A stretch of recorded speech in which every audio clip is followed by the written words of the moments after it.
आइए जानते हैं अकबर के बारे में। जो स्वयं भाई अनपढ़ था, लेकिन दुनिया का दूसरी और सबसे बड़ी कठिन परीक्षा उसको उनको पढ़ाए बगैर जो अधूरी मानी जाती है, ऐसा एक व्यक्तित्व निर्मित करिए जो स्वयं भले पढ़े ना, लेकिन परंतु दुनिया उसके बारे में पढ़े। तो बहुत देखो, बहुत ऐसी बात है, सोचने वाली बात है। कुछ महत्वपूर्ण बातें इसके, जो बाल्यावस्था में बहुत कम उम्र में जो जिम्मेदारियां मिल गई थी इनको, 9 साल की उम्र में जो सूबेदार बन गए थे, 1542 में जो जन्म हुआ, 1556 में राजगद्दी पर मिल गई थी, 14 साल की उम्र में जो राजा का पद मिल लिया इनको, मिला अकबर को 14 साल की उम्र में राजा बन गया, बहुत बड़ी बात होती है। अब हमारे यहाँ जो देखो 14 साल के बच्चे है ना, कोई भी 14 साल का सब्जी लाने का निर्णय नहीं ले पाते। मुझे चाहिए 14 साल के में जो राजा का पद मिल गया इनको, तो ये बहुत पूरा जो प्रजा को संभाल रहा है एक तरह से। हालांकि वो इनडायरेक्ट में संभाल रहा था, वहां जो 14 साल की उम्र में जो नवाब डिक्लेयर किया कर दिए गए, सोचने की वैसी जैसी बात है। भले ही चाहे जो शासन जो प्रत्यक्ष रूप में ना किया हो, परंतु बहुत ही कम आयु में जो बेहतर चीजें इन्होंने बहुत ज्यादा कर डाली। अच्छा, जो मूवी में जो हम बताई गई बातें होती है ना, वो कहानी जो बदलता रहता है, उसमें जो कहानीकार होता है, क्योंकि उसे रसीला बनाने की कोशिश करता है। क्योंकि जो इतिहास बनता है ना, तो इतिहास में कोई रस की आवश्यकता नहीं होती। जैसे भाई, जैसे मैंने है ना बी आर चोपड़ा की महाभारत देखता था मैं पहले, तो मैंने जो महाभारत में जो बहुत ही अद्भुत एक बात लगी, क्या बात लगी, महाभारत की कथा में उन्होंने सुनाने की जो कोशिश की ना, महाभारत जो सुनाते हैं, जो कुरान सुनाने की स्टार्ट जो सुनाते थे, तो जो महाभारत की जो कथा, उसमें जो किसी भी भगवान से नहीं, ना तो उन्होंने किसी भगवान से प्रार्थना की, ना किसी व्यक्ति से रिक्वेस्ट की सुनाने के लिए, बल्कि जो महाभारत की कथा स्वयं जो समय से सुनाने के जो कॉन्सेप्ट लेके आए थे ना, वो बहुत ही ज्यादा अद्भुत था। क्योंकि जो इतिहास रियलिटी में कोई भी इतिहास पढ़ा सकता है ना, तो वो केवल समय ही बता सकता है। क्योंकि जो सब लोग जो इतिहास बताते हैं ना, वो अपनी भावनाएं और जो स्वार्थ के आगे जो झुक जाते हैं, कुछ भी हो। तो समय को ना तो कोई जो स्वार्थ होता है, ना समय की कोई भावना होती है।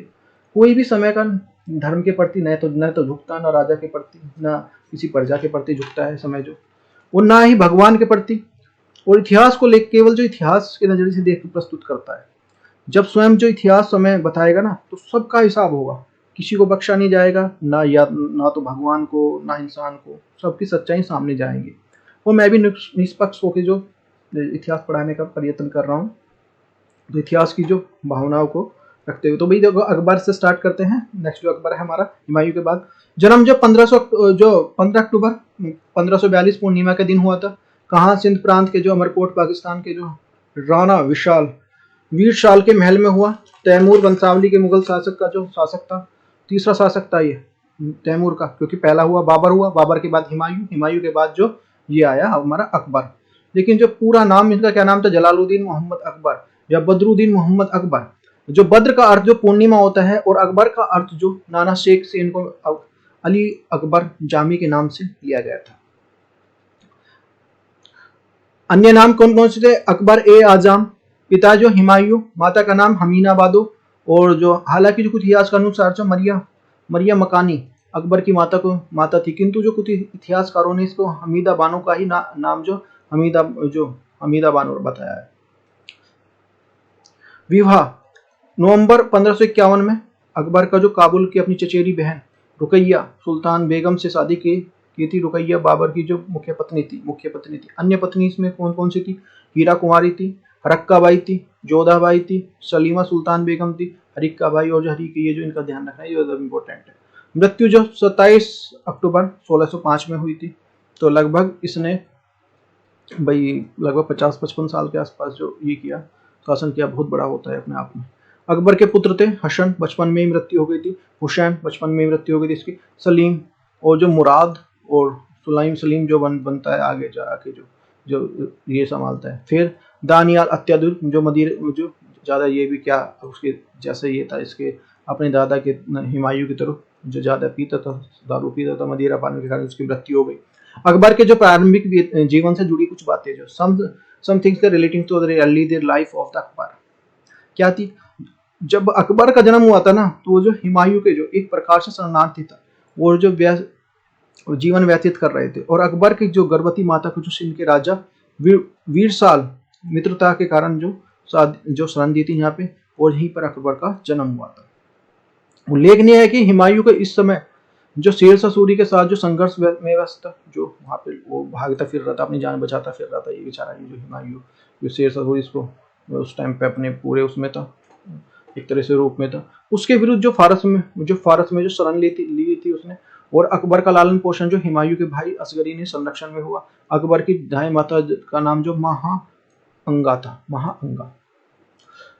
1545 में जो असगरी ने अकबर को जो काबुल में अपने दूसरे भाई कामरान के पास भेज दिया, जहां पर अकबर की जो देखभाल बाबर की जो बहन जो खान जादा बेगम द्वारा की गई। 1547 में जो अकबर का जो माता पिता के साथ रहने लगा, अकबर जो अपने माता पिता के साथ रहने लगा। फिर कुछ इतिहासकारों का यह भी मत है कि जन्म के बाद जो अकबर का मध्य प्रदेश के रीवा में स्थित जो एक मुकुंद छोड़ दिया था इनको। हालांकि जो इतिहासकारों ने इस प्रकार के रीवा के मुकुंद में जो इस शासक के नाम से जो उल्लेख नहीं मिलता है, किंतु इसका अवश्य है कि अकबर जो राजकुमार राम सिंह प्रथम साथ में जो बाल्यकाल की मित्रता हो गई थी उनकी, जो अकबर की जो राजकुमार राम सिंह के जो मित्रता बाल्यकाल में मित्रता हो गई, तो राजकुमार सिंह और जो आगे चलकर रीवा के जो राजा बने, जो रीवा में वहां पे जो छोड़ा था उसकी बात को बता रहे हैं।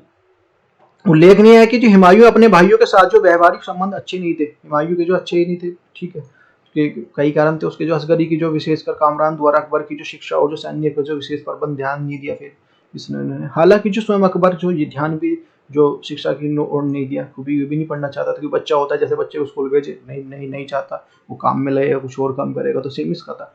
क्योंकि जो हुमायूं द्वारा जो शिक्षा ग्रहण की व्यवस्था करने की जो अकबर की जो ग्रहण नहीं कर सका था, हुमायूं द्वारा जो मुल्ला असमुद्दीन इब्राहिम, मौलाना बामजीद और मौलाना अब्दुल कादरी बतौर जो अकबर के शिक्षक नियुक्त किए गए। ऐसे नहीं है कि हुमायूं ने जो इनको भाई पढ़ाने का प्रयास किया है और ये पढ़े ही नहीं। जब जैसे बच्चा होता है ना, माँ बाप को पढ़ाने का स्टार्ट करते, वो प्रयास करते हैं लेकिन पढ़ते नहीं है। तो ऐसे अकबर का राजनीतिक जीवन, अकबर पॉलिटिकल लाइफ, तो देख लो भाई, पढ़ा लिखा नहीं था लेकिन इसके बारे में पढ़ा जाता है। और सबसे जो कठिन एग्जाम है इंडिया का, और विश्व का जो सबसे नंबर 2 का जो कठिन एग्जाम है, उसके बारे में इसको पढ़ाए बिना अधूरी मानी जाती है। अकबर के राजनीतिक जीवन का जो प्रारंभ जो 1551 में हुआ, जब हुमायूं द्वारा उसे जो गजनी का सुबेदार नियुक्त किया गया। इस प्रकार अकबर की आयु जो 9 वर्ष की थी। कितने वर्ष की थी? 9 वर्ष की थी। 1555 में जो हुमायूं द्वारा अकबर को अपना उत्तराधिकार जो घोषित कर दिया गया। वस्तुतः हुमायूं ज्योतिष से अधिक विश्वास होने के कारण जो अंधविश्वासी प्रकृति का था, ज्योतिष में ज्यादा विश्वास रखता था, जो ठीक है इसको ही बना दो, ठीक है। कहा जाता है कि अकबर के जन्म से पूरे जो अपने जो शासनकाल में भगवान पुत्र होने के कारण भगवान जी अल्लाह से, ठीक है ना, संकेत दिया कि उस पुत्र का जो यहाँ पे मोहम्मद जलालुद्दीन अकबर रखने का जो कहा गया था, इसलिए हुमायूं ने अपने पुत्र का नाम जो इसलिए जलालुद्दीन अकबर रखा। मूलतः जो हुमायूं के जो शासकों के विपरीत जो जीवित रहने हुए अकबर को अपना उत्तराधिकार नियुक्त कर दिया था रहते हुए। अगले ही वर्ष जो 1556 में हुमायूं की जो मृत्यु हो जाती है, और 14 वर्ष की आयु में जो अकबर का विशाल जो मुगल साम्राज्य का संचालन को जिम्मा आ गया था। हुमायूं की मृत्यु के बाद अकबर जो कालानूर अत्यधिक पंजाब गुरुदास जिले में था। इतिहासकारों का मत है कि हुमायूं को जो मृत्यु की सूचना जो 17 दिन बाद को गुप्त रखा गया था, लगभग जो कुछ जो सत्ता परिवर्तन के किसी विकार का षड्यंत्र रचा जा सके। उसके जो भाई थे वो चाहते थे कि भाई सत्ता पहले से इस फिराक में थे, तो इसलिए गुप्त रखा था। जब सारी चीजें नॉर्मल हो गई थी, जब बैरम खान ने अपने नॉर्मल में अपने उसमें रख ली, मतलब अपने कंट्रोल में कर ली, तब जो जाके जो बताई गई थी।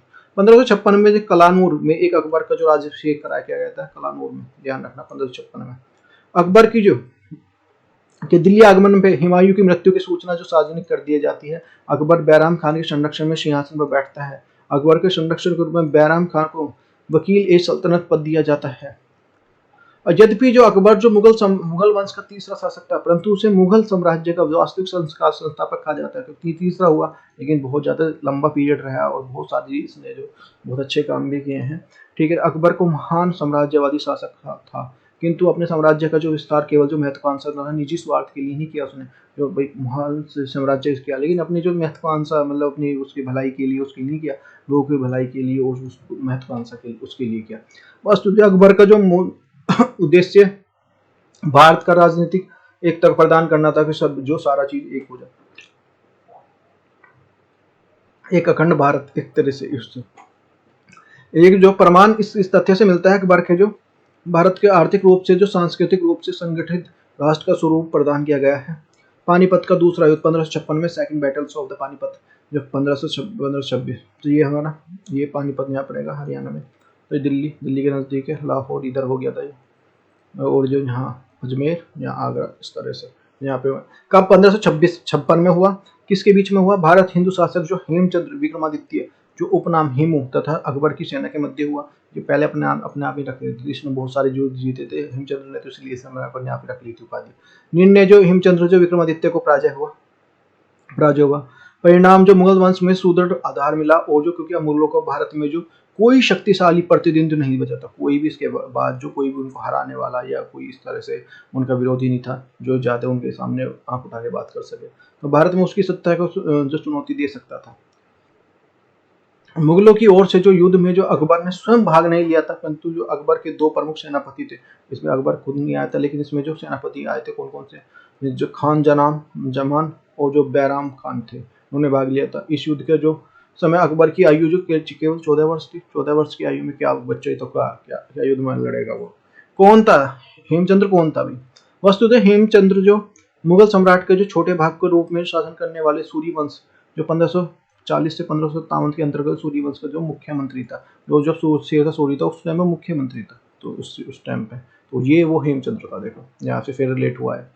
शेरशाह सूरी के हेमचंद्र के वर्तमान में हरियाणा के रेवाड़ी और पानीपत के सीमावर्ती शासन व्यवस्था के संचालन की जिम्मेदारी सौंपी गई थी। तो हेमचंद्र की शीघ्र जो सूर्यवंश के अंतर्गत शक्तिशाली को स्थापित कर लिया था। हेमचंद्र को जो जो जो उस टाइम पे जो शेरशाह सूरी का जो यहाँ दिल्ली में जो आधिपत्य था, और यहाँ पे जो उसका चलती थी सल्तनत, जो दिल्ली सल्तनत को देखता था, उसमें इसमें क्या था ये, इसमें ये रेवाड़ी हरियाणा और पानीपत के जो आसपास के क्षेत्र को इसको दिया हुआ था हेमचंद्र को उसने। तो हेमचंद्र की सूर्यवंश के लिए भारत के विभिन्न जो 22 युद्ध और जो अथवा जो संघर्षों में विजय प्राप्त की थी बहुत ज्यादा इसने। हेमचंद्र की विक्रमादित्य की उपाधि प्रदान की थी फिर इसने अपने आप ही। हालांकि जो कई इतिहासकारों का मत है कि हेमचंद्र की विक्रमादित्य तो स्वयं ही धारण कर ली थी, जैसे मैंने बताया अभी। तत्कालीन परिस्थितियां क्या थी भाई? दरअसल जो वह जब भी दिल्ली के केंद्रीय सत्ता अथवा मुगल शासक हुमायूं का जो शासक था, वह किंतु अपनी स्थिति को मजबूत नहीं बना सका। कोई भी जो अपनी जो स्थिति को मजबूत नहीं कर सका। अभी भी अफगान सरदारों और जो दिल्ली केंद्रीय सत्ता का प्राप्त करने के लिए प्रयास कर रहे थे कि अफगान सरदारों के जो शेरशाह सूरी का नाम जो उल्लेखनीय है इसमें। इसी दौरान जो जनवरी 1556 में हुमायूं की मृत्यु हो जाती है, और उसका जो उत्तराधिकारी अकबर को अल्पायु में ही बैराम खां के नेतृत्व में सत्ता संभाल ली जाती है। ठीक है, तो अब मैं देखता हूँ इसको लड़ाई फिर जो मैं अपना अधिकार कर लूँ, ये सोचता है। क्योंकि जो इस समय पूरी जो सूर्यवंश के शेरशाह सूरी की मृत्यु हो चुकी थी। अब जो हेमू सूरी वंश की जो स्थिति को मजबूत करने के लिए बंगाल में संघर्ष कर रहा था। जब हेमचंद्र को हुमायूं की मृत्यु की जो सूचना मिलती है, तो वह दिल्ली का आक्रमण करने के लिए उचित अवसर को देखता है। हाँ, अब तो ये तो चला गया हुमायूं, इसकी एक्सपायर कर गया, तो जो अब मैं सबसे अच्छा टाइम है कि दिल्ली पे अपना राज करूं, अपने उसमें लूं।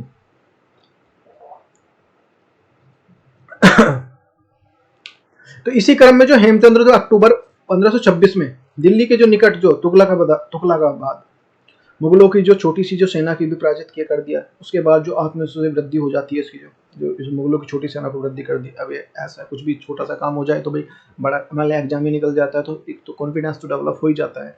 उसी का यह युद्ध जो अचानक हुआ, और युद्ध इसके जो मुगल सेना जो तत्पर नहीं थे, इसका कारण ये भी था जो एकदम से जो सडनली हुआ, और ये एकदम से तत्पर नहीं थे। फिर उसके जो चलो ठीक है भाई हो रहा है तो छोटा सा उसे इजी लिया, तो उसमें जो उधर कॉन्फिडेंस आ गया, तो उसका और जो लड़ने मरने को तैयार होने लगा।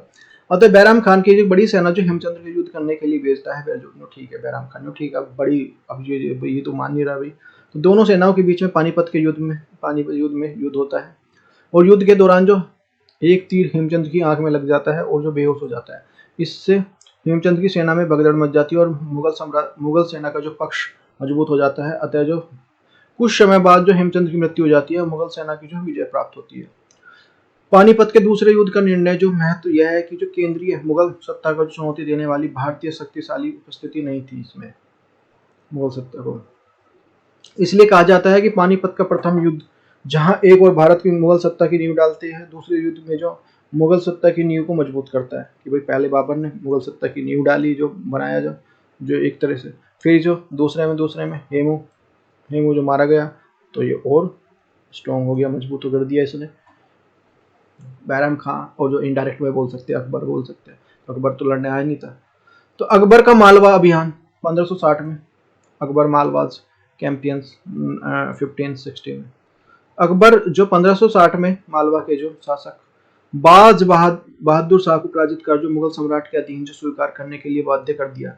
इस युद्ध में जो अकबर की सेना ने नेतृत्व में अहमद अदमन एहदम खां को ने किया था, और अकबर का मालवा सूबेदारी सौंप दी थी इसमें। अकबर और आमेर अभियान 1562 में, अकबर का आमेर अभियान क्या है? अकबर की बढ़ती हुई जो सैन्य शक्ति को देखकर जो 1562 में राजस्थान के जो आमेर शासक जो भारमल स्वेच्छा से जो अकबर की अधीनता स्वीकार कर लेते हैं। अकबर का जो मेड़ता अभियान 1562 में, 1562 में अकबर की सेना राजस्थान के मेवाड़ में स्थित इकाई जो मेड़ता में जागीरदारी जयमल और पराजित कर देती है। इससे जो अकबर की सेना के नेतृत्व में जो सेनापति सुफरुद्दीन ने किया था, इसमें जो नेतृत्व किया था, इन्होंने संभाला हुआ था। अकबर का गोंडवाना अभियान है, ये भी इम्पोर्टेंट है भाई। अकबर गोंडवाना कैंपियंस 1564 में, 1564 में।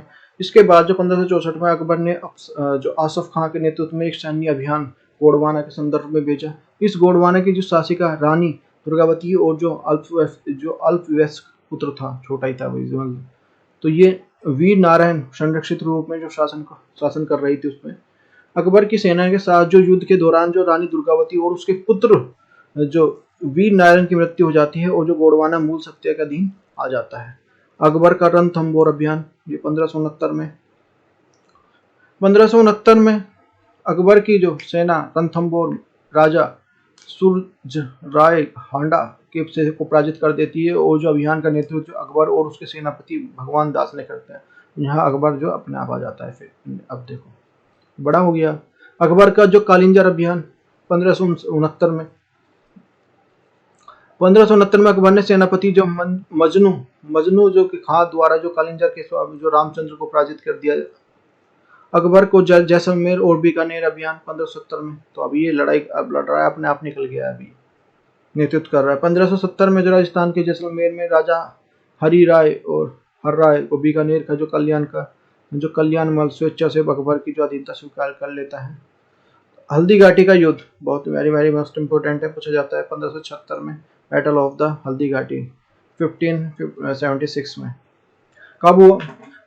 जो हमारा 21 जून 1576 में, कुछ इतिहास के अनुसार जो 18 जून 1576 में बोलते हैं।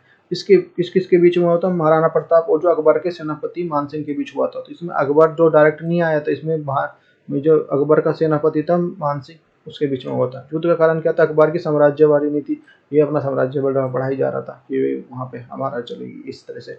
कहाँ? हल्दी घाटी के जो राजस्थान के अरावली पर्वत के क्षेत्र में हुआ था। हल्दी घाटी कहाँ है? राजस्थान के अरावली क्षेत्र में है। और जो परिणाम क्या हुआ? अनिर्णायक रहा था, तो जीता था, ये बताया जाता है। ये मैप है हल्दी घाटी राजस्थान के राजसमंद जिले के में स्थित है, राजसमंद में है भी। और हल्दी घाटी अरावली पर्वतमाला में जो खमनोर और बलीचा गांव के मध्य जो पहाड़ी दर्रा है, जिसका नाम जो हल्दी घाटी इसलिए पड़ा क्योंकि यहाँ पर जो मिट्टी हल्दी जैसी मिलती है। और क्या क्यों मिलती है? हल्दी जैसी मिट्टी मिलती है, पीली पीली इस तरह से।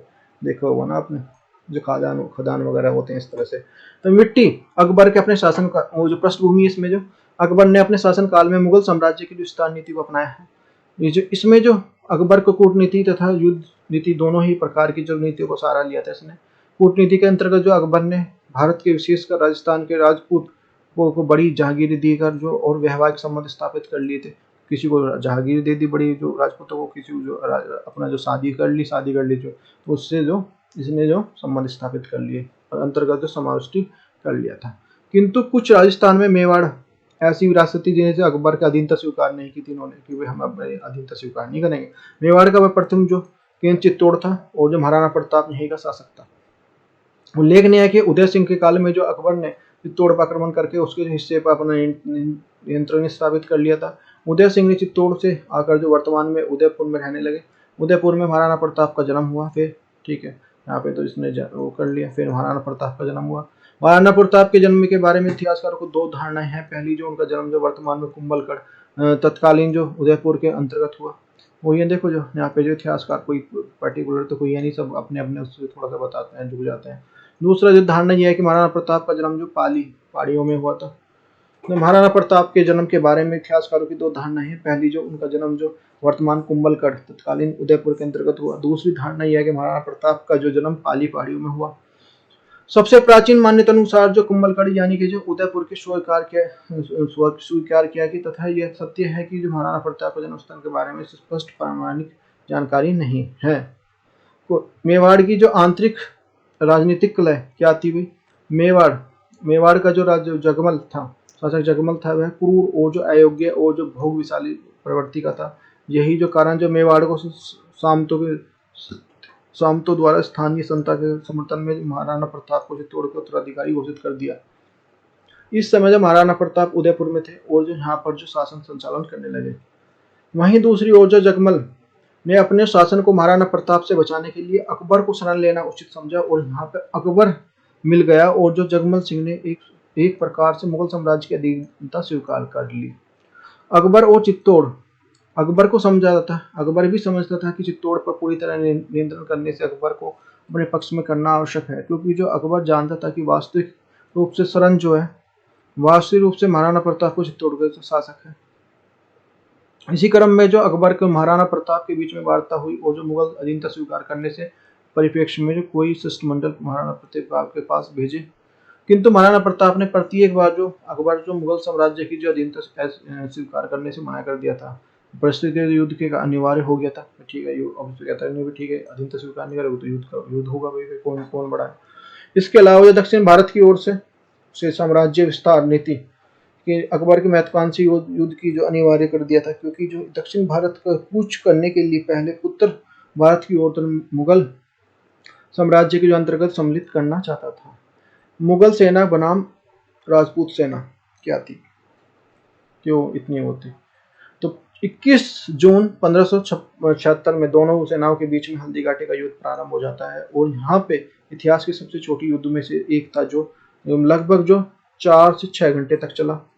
हल्दी घाटी के युद्ध में जो अकबर स्वयं को जो स्वयं भाग नहीं लिया, स्वयं आए नहीं। अकबर की सेना का नेतृत्व मानसिंह द्वारा किया गया और जो उल्लेखनीय की युद्ध में जो अकबर ने आसफ खां नामक और जो अस्थायी सेनापति को नियुक्त किया गया था, क्योंकि जो मुगल सेना को जो भय था कि राजपूत होने के कारण जो मानसिंह अकबर के साथ न मिल जाए। ठीक है, मुगल सम्राट को बदायूं यानी नामक व्यक्ति ने जो हल्दी घाटी के युद्ध का जो संजीव वर्णन किया है। वहीं जो सेना राजपूत सेना की ओर से स्वयं महाराजा जो महाराणा प्रताप, सेनापति झालामान, झालाबीदा, हाकिम खां, सूरी और जो भीलों के लगभग जो 400 योद्धा भी इसमें शामिल थे। वहीं इस युद्ध में जो अफगानों के हाकिम सूरी और महाराणा प्रताप भी था, क्योंकि दिल्ली की सल्तनत के लिए अंतिम इब्राहिम लोदी को जो स्वयं को अफगान थे, वे मुगल साम्राज्य के बाबर के युद्ध के लिए पराजित कर दिया था उन्हें, तो वो भी इसके साथ मिल गए थे। हल्दी घाटी के युद्ध में जो राजपूत और मुगलों का अनुपात जो 1:4 का था। ठीक है, राजपूत 1 थे, ये 4 गुना थे, अर्थात जो मुगल सेना के जो तुलना में जो लगभग 4 गुनी अधिक थी। जो हालांकि सैनिकों की संख्या के बारे में कोई सटीक और एकल जानकारी प्राप्त नहीं है भाई, लेकिन इस तरह से माना जाता है। प्रारंभिक रूप में जो राजपूत सेना संख्या में कम होने के कारण जो बावजूद मुगल सेना के भाग तरफ से युद्ध कर रही थी, तभी जो राजपूत सेना को हल्दी घाटी पर्वतीय क्षेत्र में आक्रमण कर रही थी। युद्ध प्रारंभ होने से कुछ ही समय बाद मानसिंह को आभास हो गया था कि इस प्रकार का युद्ध महाराणा प्रताप की सेना को जीतना कठिन है, तो मानसिंह ने अपनी सेना को पीछे हटाना प्रारंभ कर दिया और तभी जो राजपूत सेना ने मैदान में जो आकर युद्ध कर सके। मानसिंह की यह योजना सफल रही और जो राजपूत सेना उत्साह कारण जो पर्वतीय क्षेत्र से बाहर आकर जो युद्ध करने लगे और राजपूत सेना की वीरता को देखकर जो मुगल साम्राज्य में अपनी विजय को लेकर आशंकित हो गई। लेकिन जो इसी दौरान जो मुगल सेना के जो मेहतीर खां नामक व्यक्ति ने अफवाह फैला दी कि जो विशाल सेना के साथ जो अकबर स्वयं इस युद्ध में भाग लेने आ रहे हैं और मुगल सेना को साथ जो संचार हो गया। ठीक है भाई, अकबर खुद आ रहे हैं इसमें, तो जब राजा खुद आ रहा तो थोड़ा सा कॉन्फिडेंस तो बढ़ जाता है। तो दूसरी तरफ जो महाराणा प्रताप को इस से भली भांति परिचित थे, मुगलों की विशाल सेना के सामने अधिक समय तक जो युद्ध करना जो राजपूत सेना के लिए नकारात्मक परिणाम देने वाला है। ज्यादा तक नहीं रह सकते, वो एक है, वो 4 है एक तरह से। तो अतः महाराणा प्रताप ने मुगल सेना के जो सेनापति मानसिंह को मुगल सेना के लिए केंद्र में थे जो मारने की योजना बनाई। महाराणा प्रताप को अपने चेतक घोड़े पर जो सवार होकर मुगल सेना के चक्र में तोड़ते हुए जो हाथी पर सवार होकर मानसिंह के अपने आक्रमण कर दिया, भाले से आक्रमण कर दिया, किंतु मानसिंह हमले से बच गए और इस प्रकार जो दौरान जो मुगल सेना को जो महाराणा प्रताप की जो घेराबंदी स्टार्ट कर दी। इस समय जो राजपूत सेनापति झालामान और जो महाराजा जो प्रताप युद्ध भूमि से दूर जाने की जो अनुरोध किया, झालामान ने किया, ठीक है तुम यहाँ से दूर युद्ध भूमि से दूर चले जाओ और भविष्य में मुगलों के विरुद्ध जो इस संघर्ष को जारी रखना है, तुम इस तरह से बोलते हैं। तो ये देखो दिखाया गया। अतः जो महाराणा प्रताप ने अनुरोध स्वीकार कर लिया और जो मुकुट जो झालामान को जो अपना मुकुट सौंप दिया और जो ताकि जो मुगल सेना जो भ्रम में डाला जा सके। यह नीति जो सफल रही और महाराणा प्रताप जो युद्ध भूमि से चले गए और जो झालामान अपने प्राणों की आहुति दे दी। इसमें मुगल सेना द्वारा जो महाराणा प्रताप का पीछा किया, किंतु चेतक द्वारा लगभग 20 फुट से अधिक नाले को पार करने के कारण जो महाराणा प्रताप सुरक्षित युद्ध भूमि से जंगली क्षेत्र में चले गए और जो इसी दौरान जो चेतक की मृत्यु हो जाती है। तो चेतक के बारे में है, चेतक की वीरता। रणबीच चौकड़ी भर भर के चेतक मन गया निराला था और राणा प्रताप के घोड़े पर पड़ गया हवा का पाला था। जो तनिक हवा से बाग झिली लेकर हर बार उड़ जाता था। राणा की पुतली फिर नहीं जब चेतक भी मुड़ जाता था। अब जो है महाराणा प्रताप के पास न तो सेना थी और न ही पर्याप्त मात्रा में धन था। अब जो मुगलों के विरुद्ध जो संघर्ष नियंत्रण कर सके, इसके लिए बहुत ज्यादा ये कॉम्प्लिकेटेड था। इसी समय जो भामासा नामक एक धनी व्यक्ति ने राजपूत से अपनी जो सारी संपत्ति महाराणा प्रताप को भेंट कर दी और राजपूत प्रतिष्ठा के लिए संघर्ष के लिए निरंतर रख सके कि जो इसी भाई वहाँ पे लड़ाई हुई, वहाँ पे सब कुछ ये जंगलों की तरफ चले गए महाराणा प्रताप। तो इनके ऐसा तो नहीं था, वो उनके सामने अभी पहले से ऑलरेडी 4-1 का जो अनुपात था, अब कैसे वो भी खत्म हो गया, तो अभी कैसे खड़ी करे। तो इसके लिए भामाशाह नामक व्यक्ति ने जो राजपूत जो थे उन्होंने सारी संपत्ति अपनी दे दी कि भाई हम इन्हें आप जो इनके विरुद्ध लड़ाई करो। ठीक है, इतिहासकारों का मत है कि दानवीर करण के बाद जो भामाशाह दानवीर की श्रेणी में दूसरे स्थान पर आते हैं। इस समय जो महाराणा प्रताप की शपथ ली कि वह मेवाड़ में पूरी तरह जो मुगलों को स्वतंत्र नहीं करवा लेते तब तक वह जो स्थायी निवास नहीं करेंगे और जो नहीं शाही जीवन व्यतीत करेंगे। अतः जो 19 जनवरी 1597 को महाराणा प्रताप की मृत्यु हो गई, किंतु अभी तक मृत्यु के पहले ही जो महाराणा प्रताप ने मुगलों के विरुद्ध जो संघर्ष को नियंत्रित जारी रखा था। महाराणा प्रताप का जो नाम इतिहास में विशेष है क्योंकि जो विपरीत परिस्थितियों में बावजूद मुगलों की अधीनता स्वीकार नहीं की और अपनी स्वतंत्रता के लिए निरंतर संघर्ष किया। हल्दी घाटी के युद्ध के लिए अनिर्णित कहना कितना उचित है, ये भी पूछा जाता है बार बार। तो यह युद्ध जो अकबर की ओर से महाराणा प्रताप को समाप्त करने के उद्देश्य से लड़ाया गया था। युद्ध को जो पहला है जो मुगल और सेना की ओर लड़ाई की ओर से की गई थी, किंतु जो मुगल सेना के लिए उद्देश्य सफल नहीं हो सका पाया था, इसलिए इसे उसको बोल सकते हैं निर्णायक बोल सकते हैं। इसलिए इस युद्ध के जो इतिहासकारों द्वारा बनी बिना किसी परिणाम वाला जो करार दिया गया है, क्योंकि जो महाराणा प्रताप किसी भी जीवित और जो मुगल सेना को पराजित नहीं की थी इन्होंने। महाराणा प्रताप की असफलता छोटी सेना की छोटी संख्या थी, शस्त्रों की कमी थी और जो तत्कालीन राजपूती से जो शासकों द्वारा जो मदद की गई थी, ठीक है, उनको भी जो मदद कर रहे थे उनको, जैसे घलका विधि लंका ढाए, वो आलेख था हिसाब किताब। मुगल सेना का जो असफलता कारण जो क्या था, राजपूत सेना का जो युद्ध कौशल था वो बेस्ट था। महाराणा प्रताप का जो व्यक्तित्व था वो अलग ही था एक तरह से, भाला भी और एक लंबी लंबी थी, ठीक है, हाइट और सब कुछ, ठीक है ना। अरावली की पर्वत स्थितियाँ थी वहाँ पे, ये भी मैंने इम्पोर्टेंट था। तो ये महाराणा प्रताप का जो पुरुष जो महाराणा प्रताप का जन्म जो 9 मई 1540 को बताया गया है कुंभलगढ़ के जिले में, और ये मेवाड़ महाराणा प्रताप उदय सिंह के ज्येष्ठ पुत्र थे और इनका जो राज्यारोहण 1572 में हुआ और अपने 18 जून 1576 में मुगल बादशाह अकबर के फौजी में रक्त लाई जो हल्दी घाटी एवं साहस से इन्होंने लोहा लिया। इसी युद्ध में जो स्वामी भक्त घोड़े चेतक के जो प्राण उत्सव में महाराणा राणा प्रताप की जीवन को बचाया था और महाराणा प्रताप ने मुगलों के खिलाफ छापामार नीति अपनाई थी और जो चावंड 1585 में अपनी तीसरी राजधानी बनाई थी इन्होंने। और महाराणा प्रताप को देहवास जो 1597 में चावंड में होने के कारण जो प्रबल दुश्मन जो मुगल बादशाह अकबर की जो आंखें भर गई थी इसमें। जब अकबर का क्योंकि इतना जो बहादुर था ये जो थे भाई महाराणा प्रताप। अकबर का गुजरात अभियान, अकबर गुजरात कैंपेन्स। ये हुआ था 1572 से 1573 में। गुजरात का जो क्षेत्र कृषि की दृष्टि से अत्यंत उपजाऊ और जो साथ में जो गुजरात के अनेक अनेक बंदरगाह थे, जिसके कारण जो व्यापारिक केंद्र के रूप में जो तेजी से विकसित हो रहा था। इसी परिप्रेक्ष्य में जो 1572 और 1573 में अकबर ने गुजरात पर आक्रमण कर दिया।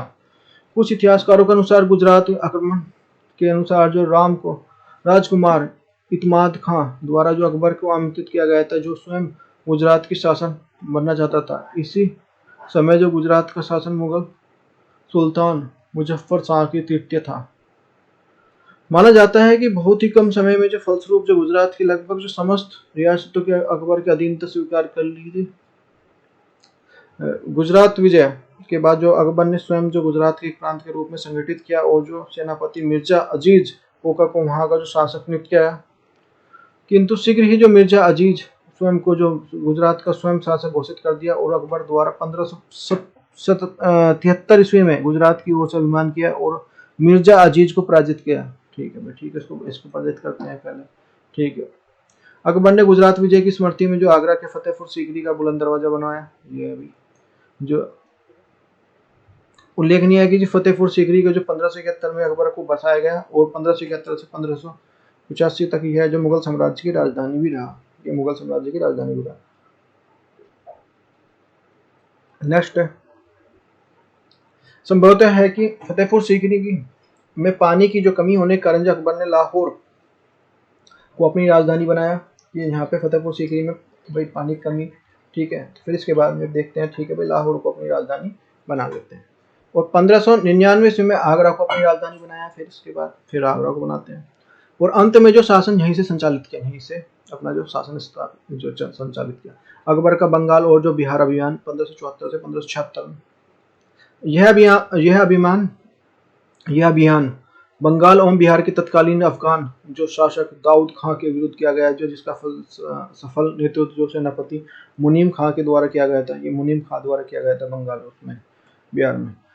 जो सुलेमान किनारी जो हुमायूं के समय जो बिहार का सूबेदार था, उस टाइम पे बिहार का सूबेदार था। हुमायूं की मृत्यु के बाद जो सुलेमान किनारी ने अस्तित्व स्थिति का लाभ उठाते हुए बंगाल को अपने जो नियंत्रित्व में कर लिया था। दाऊद खां सुलेमान किनारी को जो उत्तराधिकारी था और अकबर की सेना के लिए तुक रोई युद्ध में जो पराजित किया था। अकबर का काबुल अभियान 1581 से 1586 ईस्वी में दिल्ली पर जो शासन की मानसिकता बना रहे काबुल के शासक जो हकीम मिर्जा और जो अकबर की सेना ने पराजित किया। इस समय जो अकबर की सेना का नेतृत्व जो मान सिंह ने किया। उल्लेखनीय है कि इससे पूर्व जो 1564 में जो मिर्जा हकीम द्वारा जो दिल्ली का जो आक्रमण करने की योजना को मुगल सेना के द्वारा विफल कर दिया गया। अकबर का सेना जो कश्मीर अभियान 1585 से 1586 में अकबर ने भगवान दास एवं जो कासिम खां के सैन्य नेतृत्व में कश्मीर के जो शासक यूनिस खां के विरुद्ध जो सफल अभियान भेजा। अकबर का उड़ीसा अभियान 1590 से 1592 जो 1590 से 1592 में अकबर ने मान सिंह के नेतृत्व में उड़ीसा के शासक निसार खां को पराजित किया और उड़ीसा पर अपना अधिकार स्थापित कर लिया। अकबर का बलूचिस्तान अभियान 1590 से 1592 में। तो वेरी वेरी मोस्ट इंपोर्टेंट है, सारे जो अभियान है पूछे जाते हैं तभी पढ़ाए जा रहे हैं। देखो 1595 में मान सिंह के नेतृत्व में अकबर की सेना ने बलूचिस्तान शासक जो पन्नी अफगान के जो पराजित कर दिया। फिर अकबर का दक्षिण अभियान वस्तुतः अकबर पहला शासक था जो दक्षिण की ओर अपना जो साम्राज्य स्थापित करना स्टार्ट किया और डॉक्टर स्मिथ जैसे इतिहासकारों का मत है कि साम्राज्य विस्तार के रूप में अकबर दक्षिण अभियान का एक उद्देश्य तटीय क्षेत्रों पर आधिपत्य स्थापित करना था। वहीं साथ ही जो अकबर जो पुर्तगालियों के तटीय जो प्रभुत्व को भी कम करना चाहता था ताकि जो अन्य देशों के जो व्यापारिक संबंधों को प्रसार कर सके। इस प्रकार जो अकबर के दक्षिण भारतीय नीति विशुद्ध रूप से जो साम्राज्य विस्तार और जो आर्थिक विकास उद्देश्य पर आधारित थी। अकबर के काल में दौरान जो दक्षिण भारत के 4 रियासतें थी, खानदेश, अहमदनगर, बीजापुर, गोलकुंडा। इसके अनुसार जो दक्षिण भारत में एक छोटी सी रियासत बरार थी और बरार को 1575 में अहमदनगर जीत कर जो साम्राज्य में ला लिया था। तो ये अहमदनगर हो गया, ये बरार हो गया, इस तरह से। ये बीजापुर है। खान खानदेश अभियान। खानदेश को दक्षिण भारत के लिए प्रवेश द्वार माना जाता है। इस प्रकार जो खानदेश के जो शासन अली खान, जिन्होंने एक तरफ जो अहमदनगर जैसे शक्तिशाली राज्य में आक्रमण किया था, किंतु दूसरी तरफ जो सीमा मुगल साम्राज्य से निकट थी, अतः अली खान ने तत्कालीन परिस्थितियों का अहमदनगर और बीजापुर के स्वयं जो संघर्ष एवं अकबर के साथ साम्राज्य विस्तार देखते हुए जो केंद्रीय मुगल सत्ता की अधीनता स्वीकार कर ली, और इस समय जो खानदेश की राजधानी बुरहानपुर थी। अहमदनगर अभियान। खानदेश के बाद जो 1593 से अकबर ने दक्षिण भारत के संदर्भ में अपना अभियान जो अहमदनगर में भेजा। इसके अलावा जो अकबर ने एक लगभग जो समस्त उत्तर और जो मध्य भारत के केंद्रीय मुगल सत्ता के अधीन कर चुका था, अतः जो दक्षिण साम्राज्यों में विस्तार के क्रम में जो अहमदनगर अत्यधिक उपयुक्त एवं जो प्राथमिक केंद्र था। यहाँ पे मुगल सेना के जो ओर से अहमदनगर अभियान का नेतृत्व जो शहजाद मुराद और जो अब्दुल रहीम खान खाना द्वारा किया गया था। यह समय जो अहमदनगर द्वारा शासक जो बहादुर निजाम शाह था, जिसका जो संरक्षक जो चांद बीबी था। माना जाता है कि जो एक महिला होते भी चांद बीबी ने वीरतापूर्वक मुगल साम्राज्य का सामना किया था। हालांकि अंत में दोनों पक्षों के बीच में 1596 में संधि हो गई थी। चांद बीबी ने बरार और प्रांत को मुगल सत्ता के नियंत्रित कर स्वीकार कर ली थी। जो असीरगढ़ अभियान, यह अकबर की अंतिम दक्षिण विजय थी, लास्ट विजय थी। ये दक्षिण विजय 1601 में अकबर ने दक्षिण भारत की छोटी सी रियासत को असीरगढ़ को अब युद्ध क्षेत्र में मध्यमान में अपने साम्राज्य अंग बना लिया था, और असीरगढ़ खानदेश में को शासन जो मीरन जो बहादुर को अंतर्गत था। देख सकते हैं लाहौर, ये फतेहपुर। अकबर की राजपूत नीति क्या थी? अकबर राजपूत नीति की यह थी कि उद्देश्य से अपने साम्राज्य को स्थापित कर राजपूत सहानुभूति जो प्राप्त करना था। अकबर के दिल्ली सल्तनत और जो अन्य पूरी वृत्त मुगल साम्राज्य के लगभग जो हमेशा राजपूतों की जो चुनौती मिलती रहती थी। यहाँ पे तमाम प्रयासों के बावजूद जो अकबर ने एक पूर्ववर्ती शासक जो राजपूतों की जो केंद्रीय सत्ता अधीन स्वीकार नहीं कर सके। अपनी कूटनीति दक्षता और जो साम्राज्य विस्तार की महत्वाकांक्षी प्रवृत्ति के कारण जो अकबर ने राजपूतों के संदर्भ में व्यवहारिक नीति का अनुसरण किया। अकबर राजपूत नीति जो पूर्णतः दमनकारी और समझौते पर निर्भर करती थी। अच्छा, अकबर का राजपूत नीति के रूप में मूल तत्व क्या है? राजपूतों के साथ जो वैवाहिक संबंध स्थापित कर लिए पहले तो। दूसरा है जो राजपूतों को उच्च पदों पर नियुक्त कर दिया गया। फिर जो विजयी जो राजपूतों को क्षमादान दिया गया, जो जीते वो क्षमादान दे दिया। फिर जो शासन के संचालन के लिए राजपूतों को सहयोग करना और जो राजपूत के लिए धार्मिक स्वतंत्रता के लिए अध्यक्ष नहीं, और जो शांति अस्तित्व के लिए युद्ध नीति को अपनाया गया। अकबर की राजनीतिक प्रशासनिक व्यवस्था। अकबर का जो राजपूत सिद्धांत। अकबर वास्तुतः जो राजपूत सिद्धांत के बारे में बाबर बादशाह और जो बादशाह के पद पर जो आधारित था। बादशाह का पद जो सर्जन द्वारा किया जाता था, जो मूलतः खलीफा और द्वारा धार्मिक मान्यता एक प्रकार की कानूनी मान्यता दिए जाने पर शर्त से मुक्त था। बादशाह का पद जो दिल्ली सल्तनत के लिए तुलना में अधिक गरिमा और प्रतिष्ठा और जो शक्ति का परिचालक था, और खलीफा का नियंत्रण से मुक्त था। अकबर ने बाबर के द्वारा सर्जित इस पद के लिए नवीन आयाम जोड़े और जो केंद्रीय पक्ष के जोड़े दिया गया, और इस प्रकार जो राजा को पृथ्वी की पर ईश्वर के रूप में प्रतिनिधि परिचय के मार्गदर्शक के रूप में स्थापित किया गया। जहां पर एक और बाबर ने गैर मुसलमानों को जो कुछ प्रतिनिधियों को आधार और शांति को जीने की स्वतंत्रता प्रदान की, वहीं भी जो अकबर के संदर्भ में पूर्णतः उदार नीति का जो अनुसरण किया गया। अबुल फजल द्वारा रचित आईने अकबरी के लिए धर्मनिरपेक्ष पर आधारित जो राजपूत सिद्धांत की चर्चा, और इस प्रकार सिद्धांत को जो पौराणिक हिंदू मान्यताओं को आधारित बताया गया है। आईने अकबरी के अनुसार जो अकबर जो राजत सिद्धांत की निरंकुशता आधारित थी, जहां पर उद्धार का तात्पर्य वहां प्रजा के अत्यधिक कल्याण तथा उसे निरंकुश का अर्थ जो सर्वोच्चता से है। मुगलकालीन प्रशासनिक व्यवस्था। राजनीतिक प्रशासनिक व्यवस्था के दौरान जो अकबर द्वारा राज्य के दो दैवीय सिद्धांत का अनुसरण किया गया, अर्थात जो राजा ईश्वर की प्रतिनिधि तथा उसके आदेशों का पालन करने के लिए प्रजा का धार्मिक कर्तव्य है। अकबर कालीन जो राजनीतिक प्रशासनिक व्यवस्था और जो केंद्रीयता के लिए सिद्धांत पर आधारित थी, जिससे प्रशासनिक संचालन सुविधाओं के माध्यम से किया जाता था। अकबर ने अपने जो साम्राज्यों में 15 प्रांतों में सुबेदार को व्यक्त किया गया था, जिनकी जो सुबेदारी होता था जो केंद्रीय सत्ता के जो प्रति उत्तरदायी होता था। प्रांतीय प्रशासन को पुनः सरकार अथवा जिला प्रशासन तथा जिला प्रशासन को पुनः परगना, पहले जो एक तरह से ये पहले परगना से तहसील में व्यक्त किया गया था और परगने की कई जो इकाइयां होती थी। केंद्रीय प्रशासन सम्राट अथवा बादशाह, मुगल ए जो सम्राट है बादशाह बोलेंगे इसको, मुगल ए मुख्य सम्राट के दूसरा पद होता था। दीवान ए जो आला विजीर जो वित्त विभाग का एक तरह से गृह मंत्री इसको बोल दें, जो फाइनेंस मिनिस्टर जैसे आज के टाइम का है। मीर बख्श जो सेना का प्रमुख होता था जैसे, और बख्शी हजूर जो बख्शी साहिरगिर्द और जो मीन बख्शी के पद को 2 कारण पद थे।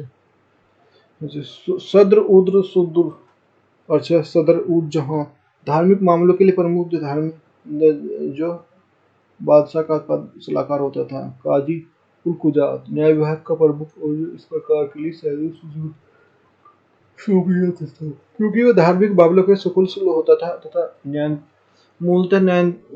मूलतः सरीते पर आधारित था। मौसम मीर सामना और जो खाने सम्मान और राज दरबार के लिए अन्य जो सामग्री के लिए उपयुक्त करने के लिए अधिकारी।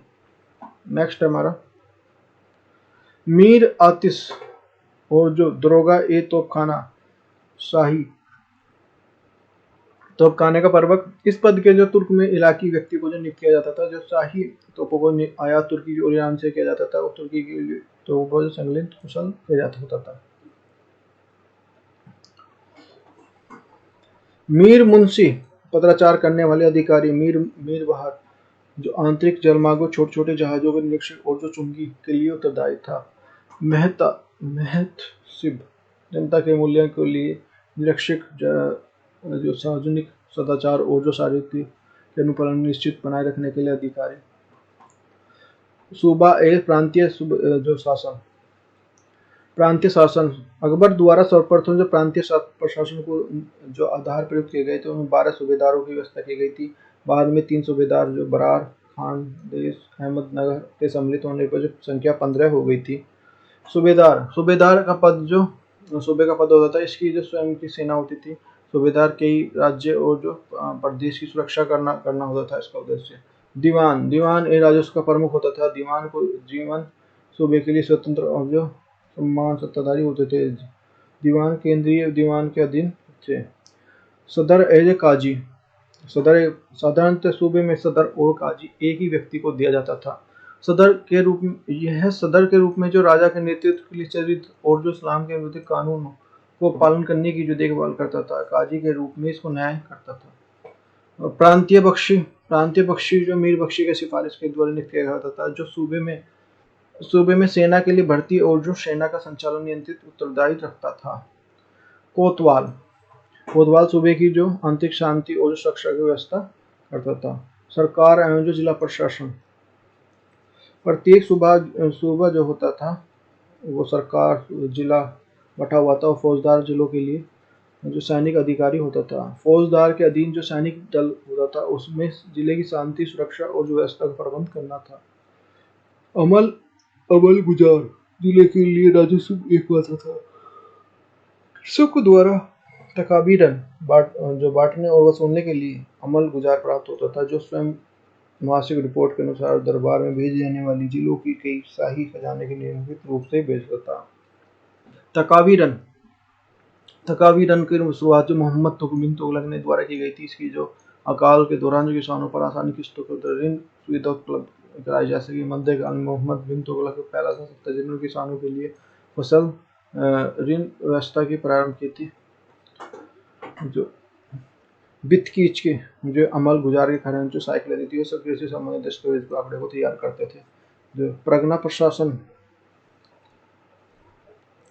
सिकदार, इसका तात्पर्य जो प्रगना प्रशासन के लिए कानून एवं जो व्यवस्था को देखभाल करना और इसकी जो जानकारी प्राप्त करना था। आमिल प्रगना स्तर पर राजस्व निर्धारण करने के लिए कार्य अमल करना पड़ता था, उसके लिए मुंसिफ भी कहा जाता था।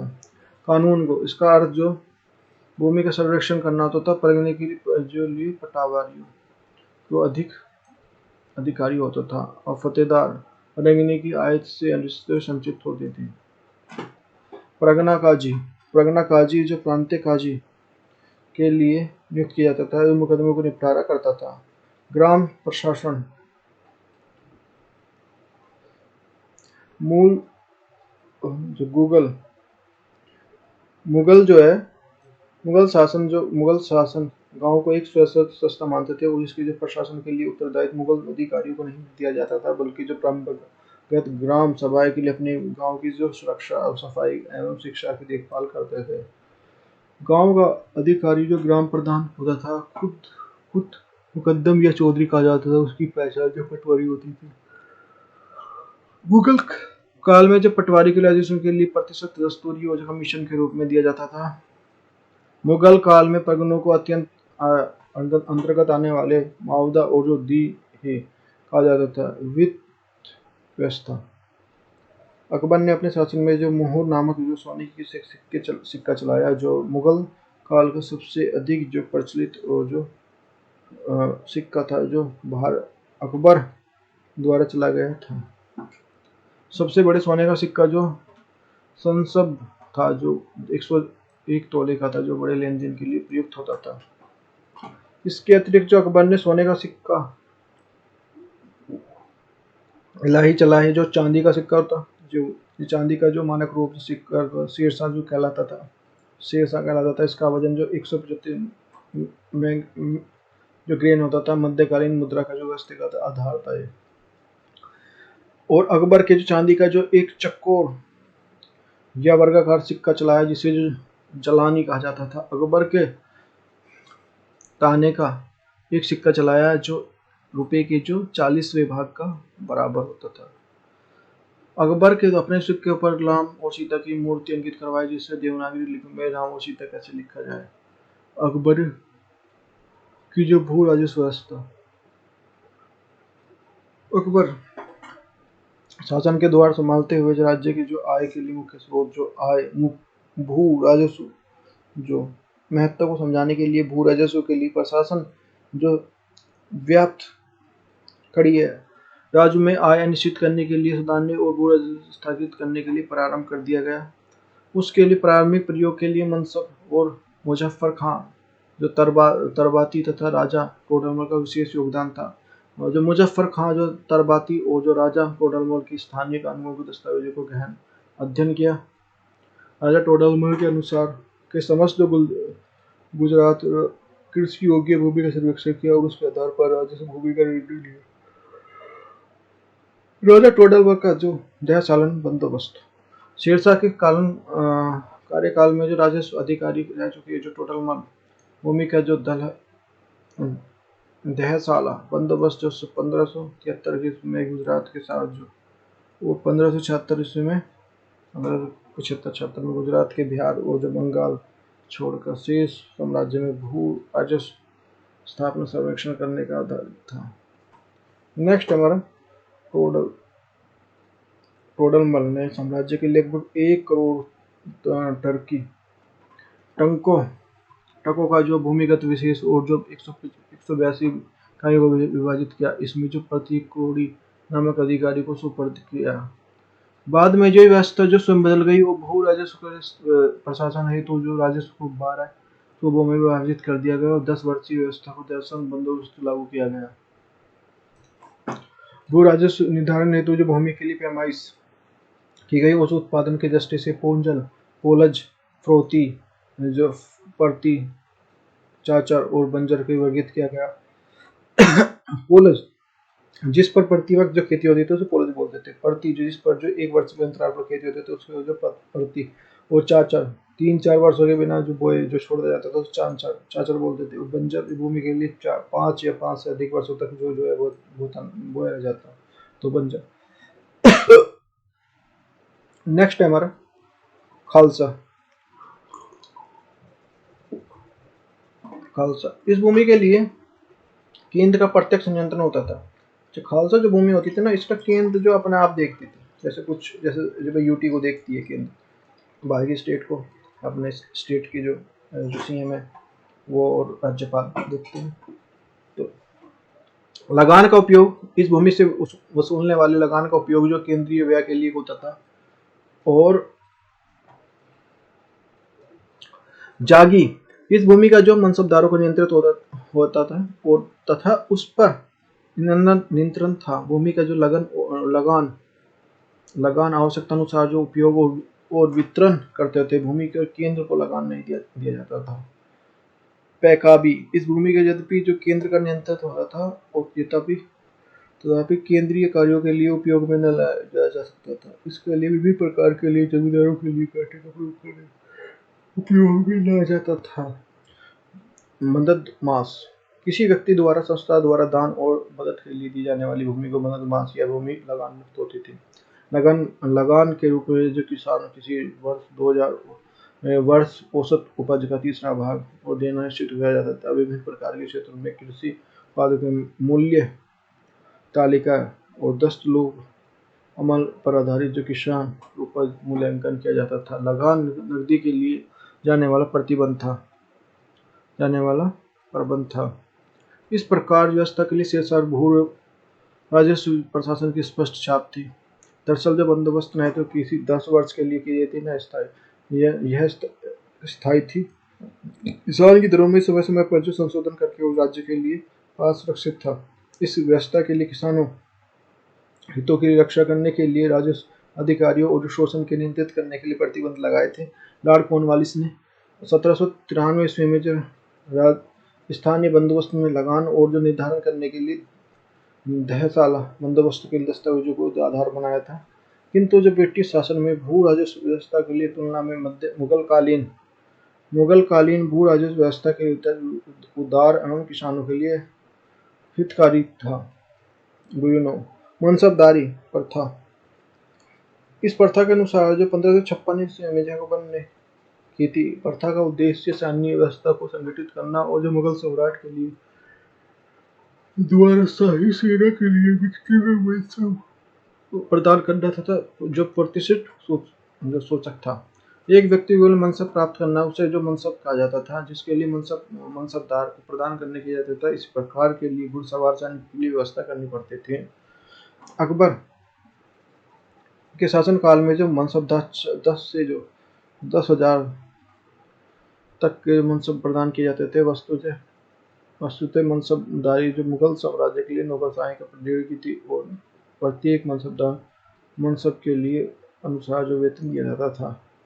अकबर कालीन कृषि, जो कृषि और कृषक, तो अकबर कालीन कृषक की बात करेंगे। पहले हम जो खुद कास्ट, जैसे जो कृषक जो अपनी भूमि खुद पर करने के लिए सक्षम होते थे, उन्हें खुद कास्ट किया जाता था, भरण पोषण हो जाता था, उन्हें खुद कास्ट कहा जाता था। क्योंकि जो अपनी भूमि के जो स्थायी रूप से शासन और उसके लिए मालिक जमीन भी कहा जाता था। पाही कास्ट, दूसरे गांव में स्थायी रूप से रहकर जो खेती करने के लिए कृषकों और जो पाही कास्ट किया जाता था। पार्श्विक रूप से तौर पर उपज का जो कुछ हिस्सा दिया जाता था इसमें। और जो मुजारियान, यह किसी निवास के स्थान पर रख के किया जाने वाले भूमि को बटाई करते थे और अपनी जमीन पर जो काफी कम होती थी। अकबर की धार्मिक नीति देखते हैं। अकबर में धार्मिक रूप से मूल रूप से जो सार्वभौमिक सहिष्णुता और जो सहकुल की जो नीति अपनाई और सभी प्रकार के जो शांतिपूर्ण व्यवहार का सिद्धांत भी दिया। अकबर के लिए इलाही सिद्धांत के स्थान के लिए सहकुल नीति अपनाई थी भी। अकबर के जो प्रारंभिक और धार्मिक सिद्धांत के लिए शिक्षक अब्दुल लतीफ और जो सूफी विचारधारा का कोई प्रभाव पड़ा था। अकबर ने 1575 ईस्वी में जो दार्शनिक एवं जो धर्म शास्त्रीय विवादों के लिए अपनी राजधानी फतेहपुर सीकरी में से एक इबादतखाना प्रार्थना भवन के लिए स्थापित कराए। अकबर द्वारा जो इबादत खाना बनाने के लिए मूल उद्देश्य जो इस्लाम धर्म के बारे में जो अधिक से अधिक ज्ञान प्राप्त करना था। अकबर प्रारंभ में जो इबादत खाने में केवल जो इस्लाम धर्मों पर देश भी आमंत्रित करता था, किंतु बाद में जो आचरण में दुखी होकर जो 1578 में जो सभी धर्मों को जो विद्वानों को यहाँ पे इसने इनवाइट करना स्टार्ट कर दिया। अकबर ने सभी धर्मों को महत्व दिया। विभिन्न प्रकार के विद्वान और जो इबादत खाने में जो आमंत्रित किया, इसमें इबादत खाने के लिए आमंत्रित किए हुए धर्माचार्य, हिंदू देवी देव जो पुरुषोत्तम, जैन में हरि, विजय, श्री और जिन, चंद्र सूरी, पारसी में दस्त महराज जी राणा और ईसाई में जो एका वीवा और जो मोसेरोत। 1579 में भारत अकबर ने जो भारत समस्त धार्मिक और जो मामलों के लिए अपने हाथों में लेने के लिए महाराज जो महजरनामा एक जो घोषणा पत्र जारी किया, जिसे जो धार्मिक क्षेत्र में सर्वोच्च बना दिया गया। 5 उलेमाओं के लिए इस्लामी धार्मिक जो एक शर्त थे। महज जो जारी करने के लिए अकबर ने सुल्तान ए आदिल और जो इमाम ए आदिल न्यायिक शासन की उपाधि धारण की और दस्तावेज को महज अकबर के उलेम और मोहसिन कहा जाता था। महज दस्तावेज को प्राप्त करने के लिए शेख मुबारक किया जाता था और किंतु महज जारी करने के लिए शेख मुबारक द्वारा की गई थी। अकबर के उलेमाओं के विरोध के लिए कम करने के लिए राज्य तत्व की जो गरिमा बचाने के लिए महज नामक व्यक्ति की जो घोषणा की गई थी, जो मूलतः रूप से सभी धार्मिक और शासनीय और धार्मिक पर सर्वोच्चता सिद्धांत पर केंद्रित थे। अकबर ने सभी धर्मों के लिए सामंजस्य स्थापित करने के लिए 1552 में ईस्वी में जो तहत इलाही और जो देवी एक्विश्वरवाद और दीन इलाही नामक धर्म स्टार्ट किया। ये तो ही इलामी जो वास्तव में सूरी और जो शिवेश्वर पर आधारित एक जो विचार पड़ती थी, जिसके परिवर्तन के लिए जो सेकुलर और जो सार्वभौमिक सौहार्द मिलती थे। इस दिन जो इलाही का जो प्रधान पुरोहित अबुल फजल था, जो हिंदू में केवल जो महेशदास बीरबल ने इसे स्वीकार किया था। इस नवीन धर्म के दिन पनाव के लिए रविवार का दिन था, तो इस दिन दक्षिण के दौरान दक्षित व्यक्ति को अकबर के सामने जो प्रिय होती में अल्लाह 3 बार अल्लाह अल्लाह कहना पड़ता था। तत्कालीन गुरु ईसाई धर्मगुरु और जो लेखक बारटोली ने दीन इलाही के बारे में कहा है कि वह किंतु तत्वों में सम्मिश्रण था और जो अशांत और मोहम्मद के कुरान और ब्रह्मांडों के ग्रंथ और जो एक सीमा तक ईसा मसीह का जो इंजील के लिए थे। अन्य धार्मिक कार्य सूफी मत का जो आस्था में दिखाते हुए अकबर ने चिश्ती संप्रदाय का प्रायश्चित किया। अकबर ने 1583 में एक नए कैलेंडर इलाही संवत को जारी किया। अकबर ने प्रयाग और जो बनारस जैसे तीर्थों पर जो लगने वाले तीर्थकर को जो समाप्त कर दिया था। तीर्थकर लगता था पहले। 1583 ईस्वी में जो पहले अकबर को मुद्राओं को कलमा और जो खलीफा का विवरण अंकित होना था, किंतु जो 1583 में बाद जो सूर्य और चंद्रमा की महिमा का होने वाले अंकित जो पदियों को अंकित किया जाने लगे। अकबर ने जैन धर्म के जो साहचार्य और हरि विजय सूरी के जो जगत गुरु था, जिस पर जो चंद्र सूरी युग की उपाधि दी गई, और अकबर पारसी धर्म के जो पुरोहित दस्तूर मोहर राणा जी के जीवन निर्वाह के लिए 200 बीघा जमीन दे दी थी और इसके लिए जीवन के लिए कारण और जो दरबार में 24 घंटे अग्नि प्रज्वलित करने का आदेश। अकबर के तीसरे जो सिख गुरु रामदास, तीसरे गुरु थे भी रामदास, और जो 1577 में जो 500 बीघा जमीन देने की जो प्रदान की, उसमें प्राकृतिक रूप में तालाब था और कालांतर में जो अब फिर जो ये अमृतसर जो नगर इसमें बसाया गया और जो स्वर्ण मंदिर भी इसी में है, गोल्डन टेम्पल। अकबर की जो लोक कल्याण नीतियाँ और युद्ध में जो बंदी बनाए गए व्यक्तियों को परिवार को दुदात बनाने के लिए परंपरा तोड़ते हुए अकबर ने 1562 में इस पर रोक लगा दी थी। 1563 में अकबर के विभिन्न प्रकार के तीर्थ और स्थलों पर लगने वाले तीर्थ कर को इस प्रकार वसूल बंद कर दिया था। 1564 में अकबर ने जजिया कर किया, जो गैर मुस्लिम व्यक्ति से रूप में जो वसूला जाता था, जिसे बंद करवा दिया गया था। अकबर ने सती प्रथा पर रोक लगाते हुए जो विधवा विवाह प्रोत्साहित किया। लड़कों के विवाह की न्यूनतम आयु जो 16 वर्ष तथा लड़कियों की जो आयु जो 14 वर्ष निर्धारित की गई। अकबर के 9 रत्न कौन कौन से थे? तो बीरबल भाई, अबुल फजल है, तानसेन है, भगवान दास है, फिर अबुल रहीम खान खाना, टोडरमल है, मान सिंह, दो प्याजा मुल्ला और हकीम हुक्काम, ये थे भाई। अकबर की मृत्यु 29 अक्टूबर 1605 ईस्वी को जो अज्ञात बीमारी के कारण जो उसका निधन हो गया, और फिर पति जो फिर पुत्र सलीम वो इस पे गद्दी संभालता है दिल्ली की। अकबर और जो सम्राट अशोक की तुलना, दोनों ही शासकों प्रत्येक रूप से जो अत्यधिक लोक कल्याणकारी, और दोनों ही शासकों के द्वारा साम्राज्य विस्तार की नीति और धर्मनिरपेक्षता, अशोक का धर्म और जो अकबर के लिए दीन इलाही, दोनों के लिए शासकों के लिए मूर्ति पूजा तथा पशु बलि की प्रतिबंध करने का प्रयत्न किया गया। दोनों ही शासकों ने धर्म, मानवीय और सहिष्णुता एकीकरण के लिए आधार माना गया है।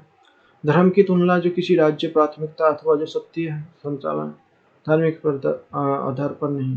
दोनों ही शासकों द्वारा प्रजा को सीधे संवाद स्थापित करने की परंपरा जो प्रारंभ किया था इन्होंने। तो और देखो भाई, राज्य को सूबे होते हैं, जैसे मान लीजिए आज के टाइम में स्टेट। अच्छा, यदि कोई देखो इसमें, देखो ये मैंने इतना आपने अच्छे से सुना समझा, उसके लिए बहुत बहुत धन्यवाद। यदि किसी कोई त्रुटि लगे तो सुधार कर लें, क्योंकि इतिहास का विषय है, कोई ऐसा विषय नहीं कि भाई समय जानता है। बाकी कोई तो सभी जो अपनी भावना और विचार के माध्यम से इसे प्रस्तुत करते हैं। तो यदि मेरे द्वारा बताई गई, जो समझाई गई ये जो लेक्चर है, यदि आपको अच्छी लगी ये क्लास, तो वीडियो को लाइक करें, चैनल को सब्सक्राइब करें और